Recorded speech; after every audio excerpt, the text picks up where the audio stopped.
Hi, Clement. My name is Danica Lamoureux. Yeah. I'm here to talk to you about the story of your life. Would you like to share a little bit about yourself with us? Willingly. I was born in Egypt, Cairo, from a father who was born in Palestine and a mother who was born in Ukraine. But both came in Egypt at a very early age. They were little children.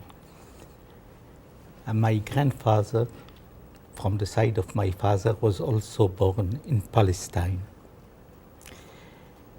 In Egypt at that time, all the foreigners, and I was considered a foreigner, so my parents didn't have any kind of papers showing a citizenship in any other country, but a person that is not a Muslim, an Arab, that doesn't speak Arabic is automatically considered a foreigner.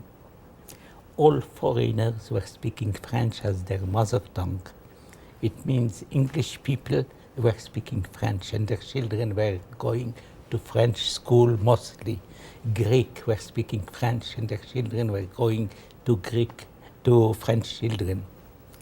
And it is thus that I was speaking French since I was born. French is my mother tongue. I was educated in the French language. I learned the French geography, the French history, and I was amazed by the French Revolution. However, I was born in 1923, which makes me actually 83 years old. And at the time I was 12, already there was an economic crisis in the world, and my father lost his job. He was working in a German bank, in a German agency. So one cannot say he was thrown out because he was a Jew or because there was an economic crisis. The fact is that I left school at the age of 12 and started to work different kind of jobs. I ended up working as a technician in radio. I was repairing radio. I was not satisfied to repair radio, so I was very good at it. So I thought that I should learn more basics in it. How do wave propagate? I was very curious. I bought a book in it, and I couldn't go more than the first page. It was full of mathematics. So I looked for a professor of mathematics that gives private lessons. And it is thus that I came in contact with someone called Leibovitz. I went to his house and I told him that my salary gives me enough money to pay for 4 hours a month. And therefore, I would like to take 1 hour a week. There is only one condition: because I work during the day, I can come only during the night, which is at 8 o'clock. He thought a little bit and then said to me, "Come tomorrow." I didn't know that he was just married, that his wife was working and was coming home at 8 o'clock. He didn't want to commit himself to give me lessons at 8 o'clock when that was the time belonging to his wife. So he had to speak with her. The result of speaking with her was that his wife insisted that he give me 3 hours a day instead of 1 hour a week. The reason is that he was giving lesson to a number of children of the aristocracy. They were called bashawat, the Arabic name for the kind of aristocrat. And those children knew they will never have to work. They are rich. And they were taking lessons because it is a good statute for someone to have a lot of private teachers to his children. And those children were not interested in mathematics. So his wife said to him, "You like mathematics? Here is one. You cannot doubt that he's interested in that. Help him as much as you can." So I came next day, and I was astonished to be kept for 3 hours, and also to be told, "Come tomorrow." It was like that till the end of the month, and when I asked him at the end of the month how much I owe you, and I was trembling, he said to me, "Oh, we have become friends. I don't take money from friends." We became friends indeed, and I was often invited to eat at his place. It doesn't matter much. What matters is that later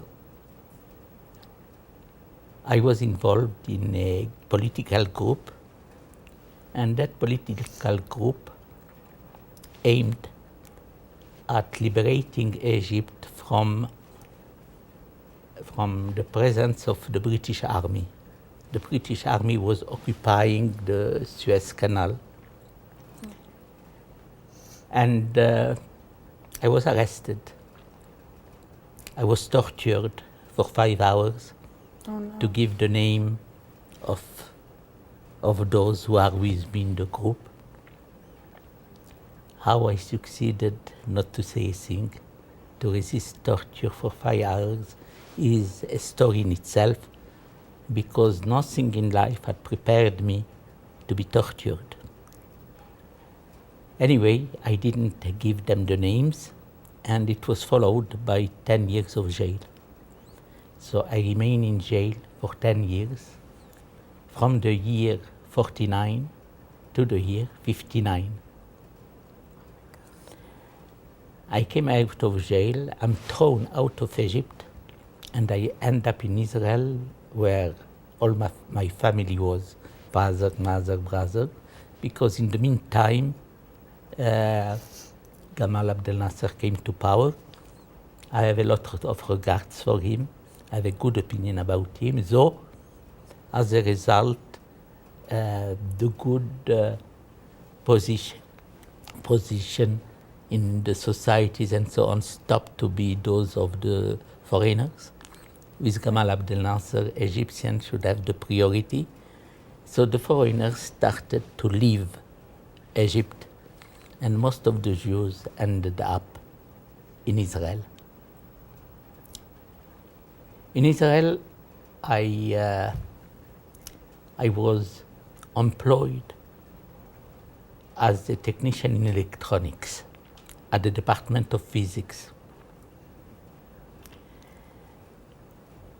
They made me pass an examination and told me, "Yeah, you are good. Here is a letter we write for you to present it to the Minister of Labor, and they must give you authorization to take the job." So I took the letter, went to the Minister of Labor, and they told me that job doesn't exist. I said, "How is it possible? Why would they write to me that letter? And why would they say, don't insist. I said to you, the job doesn't exist, it doesn't exist." I went back to the professor for whom I was to work. He told me, "Go back there and say to them, Abramovich agrees." I went back to the labor department, and he said to me, "Didn't I tell you there is no job?" So I answered in the same loud voice, "Abramovich agrees." And he says to me, "Why didn't you start with that?" And he signed, and I got the job. Abramovich was a representative of the special secret services of Israel in the Technion, which is the place where I was working. And no one was to be accepted without Abramovich saying, "You may give him the job." So I got the job, and immediately I thought to resume my studies. I liked physics. I wanted to enter in the physics department. Now, I had studied physics by myself, buying books, and reading them. So I was in the meetings that the professor was doing with a doctorate candidate, someone that was making his doctorate under him. And I examined the thesis and I found mistakes in the thesis, mistakes of principle. And I wrote one of the chapters of the thesis, brought it to them. And the professor said, laughingly, but there was a serious note in his voice, it seems I will have to give the doctorate to Clement and not to you, Yona. And when we came out, he said to me, why don't you resume your studies?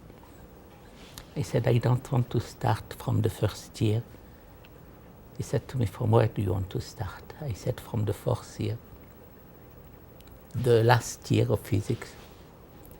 He said to me, in a week, there are the final examination of year 3. Go to the examination. If you pass, you go directly to year 4. I went to the examination. I passed them all. And I went directly to grade 4. And I ended up with a PhD in general relativity and cosmology. I will jump over a lot of things on which I will come back. Just to end the story of the Loebs. Loeb was the teacher that taught me 3 hours every day. While I was in jail, he had left Egypt. He didn't know where I was. I didn't know where he was. Just by luck, I found a phone book, the phone book of Paris, one of them, at the library here. And I look Loeb on it. His name was there, Lova Loeb, his very name. I took note of his number, and at the appropriate hour I found him. And I said, hello? And the answer was, oui, Clement. I didn't say more than that, and 30 years had passed. How did he know? He recognized my voice. Over 30 years? Over 30 years, or 25 years. Anyway, he said to me, from where are you phoning? I said, from Edmonton in Canada. He said, okay, in 2 weeks, I am at your place with Mimi. They came, we had a fantastic time. Later, next year, I went to his place a year after he died. And a year after, his youngest son phoned me that Mimi, his wife, was dying. I took the plane and went to stay a week with Mimi. And the separation was very hard. She knew she was dying, and I knew that I will never see her again. And in fact, she died very little after, and her son let me know. 1 or 2 years after, I went to visit the son. And he had 2 sons, the grandchildren of Lova. One of the sons was like a copy of Lova himself, and the other was like a copy of Mimi. I had in miniature my teacher and his wife. In the 2 sons. Now I'm in good relation with them, and almost every year I go and visit them, I stay with them, and the sons have grown up. Now I finished just now with the story of the Loebs.